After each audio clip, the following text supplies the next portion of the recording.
Hi folks, and welcome to the Money Mental UK YouTube channel. I'm your host Andrew. I'm a part-time eBay reseller and I'm a mental health advocate.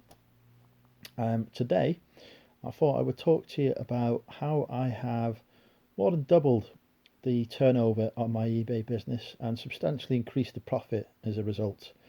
It's going to be 5 key tips and key areas that I focused on to do that.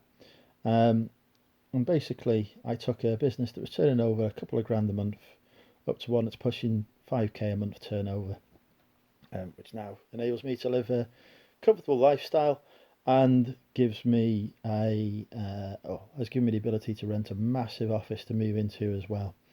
So yeah, I'm really pleased about that. There are 5 sort of key areas that I focused on to do this, and the first one was pretty simple really. It was sourcing higher value products to sell.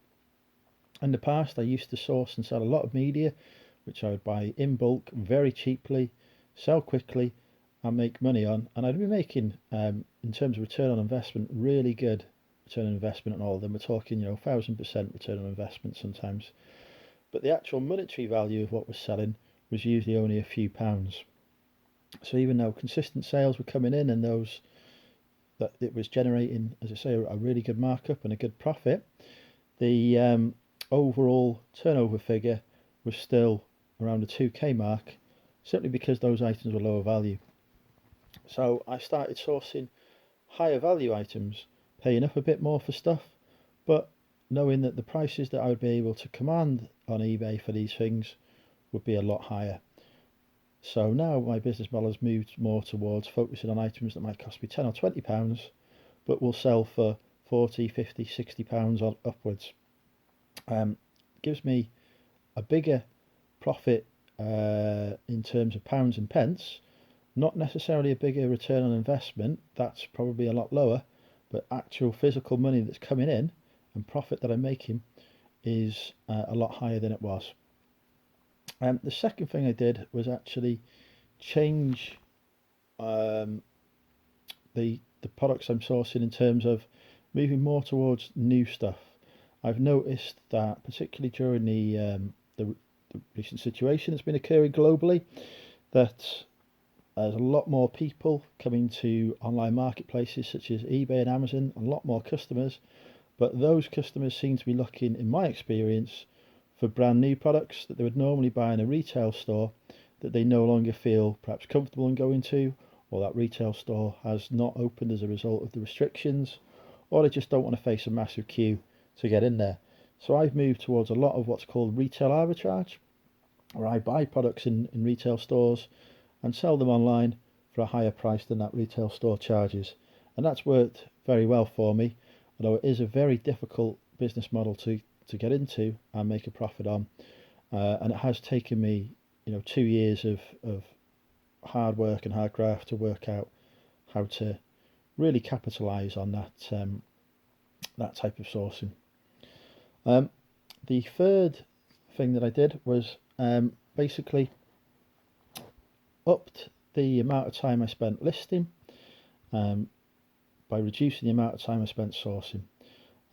I source products from wholesalers now, which means that I don't have to go out around charity shops searching through racks of clothing and whatever else for a few items, because actually that's a really inefficient way to source compared with getting a good few wholesalers in place where they've got products that were making money, got good relationships in place, and you can get stuff literally. You can go online, a couple of minutes conversation with them, or pick up the phone and have a couple of minutes conversation, talk about what your requirements are, what you want, and then get it shipped to your door.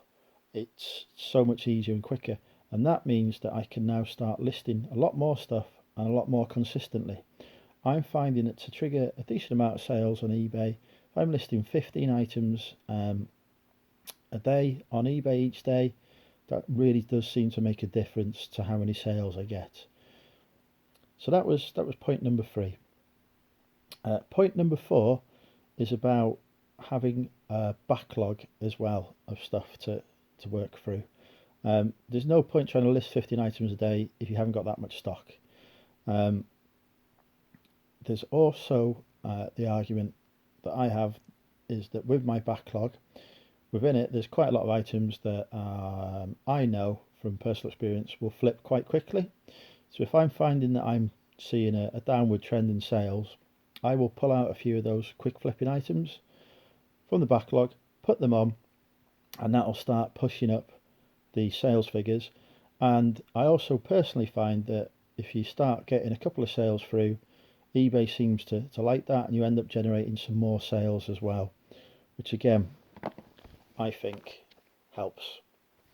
And the fifth and final point I want to make is don't be afraid to take risks with what you buy.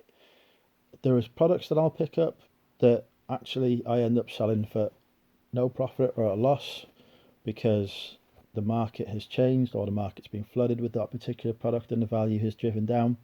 But by the same token, there's products that I've picked up and sourced that have made me huge returns because I was willing to take that risk in trying a new product and seeing how it was. So I will pick up anything in any category that I think is going to make me money on and try it. And as I say, it won't always make me money, but as long as you've got enough stuff that does, that will balance out the losses anyway.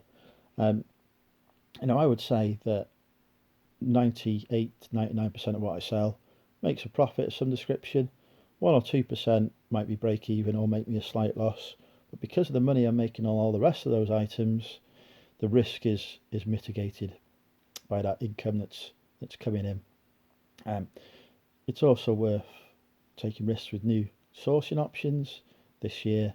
To say I've moved towards wholesale and sourcing that way a lot more, which is something I would not have even thought of touching a few months ago.